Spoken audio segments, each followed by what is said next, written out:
agriculture and the livestock. I would also encourage, if it is possible for BRAC, to concentrate and shift a little bit and concentrate on fisheries. Engage in farming fishing farms, so that we can make use. First of all, we have the youth who are unemployed.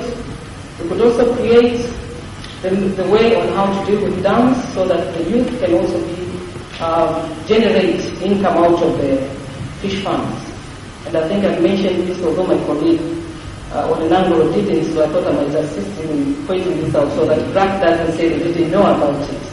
And again, on the same token, I would like also the potential donors who are here, as they work with BRAC, they should also recognize that we do have specific stations that could coordinate what BRAC does, so that this kind of information could come out, so that we could also have as many people targeted in a systematic way, so that we build the youth who are constructive and they're also involved in the development of our nation in our journey. I'm also told that these girls are receiving training and can generate different kinds of enterprises through which these young girls can find a way to maintain livelihood. BRAC also extends microcredit to run these enterprises. This is an integrated approach to organize and create employment opportunities for the young people. I do agree precisely. Ladies and gentlemen, in short, BRAC Tanzania has created employment for 1,183. I was trying to coordinate the statistics here with the statistics that we were shown during the presentation. So I hope these statistics also go into the pool of the statistics that the relevant ministries are supposed to be picked, to be able to present to the nation, and also to talk about them wherever we have an opportunity that these things are being done, and we do have certain youth who are also engaged with capacity to be able to employ their fellow youth.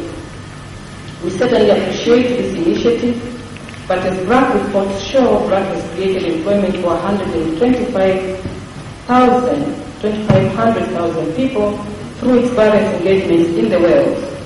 If we compare this to the employment created in Tanzania, I must admit it is small.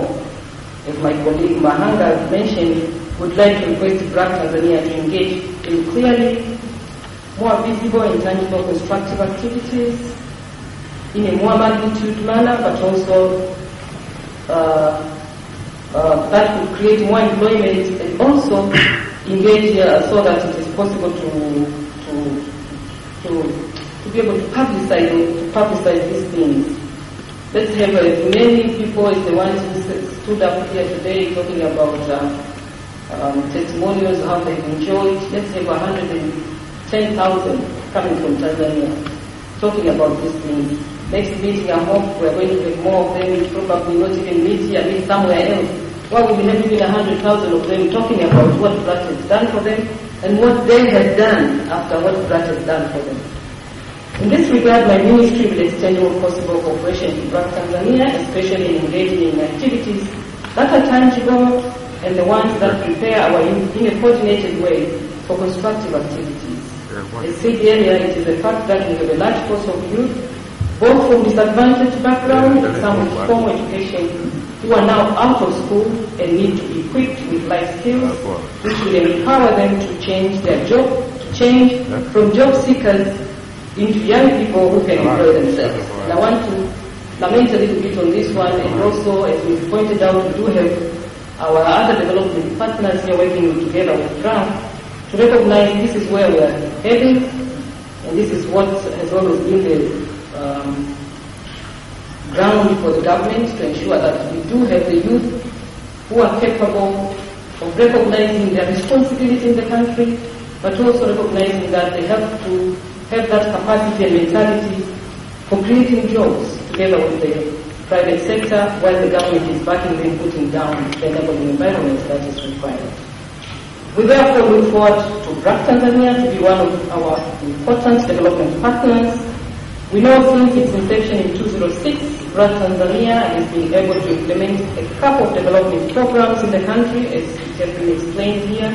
We therefore expect BRAC to grow more and cover more people with its development programs in the next 5 years, in line with our country's development program and plans. And having said that, I'm sure BRAC just like many of us who are here today, we do have a development program plan, 5-year plan.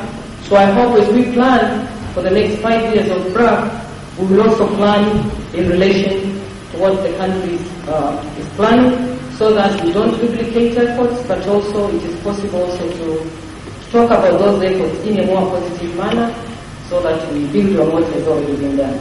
Having said that, I want to congratulate BRAC again, and thank you very much for listening. Thank you very much for your speech, Madam.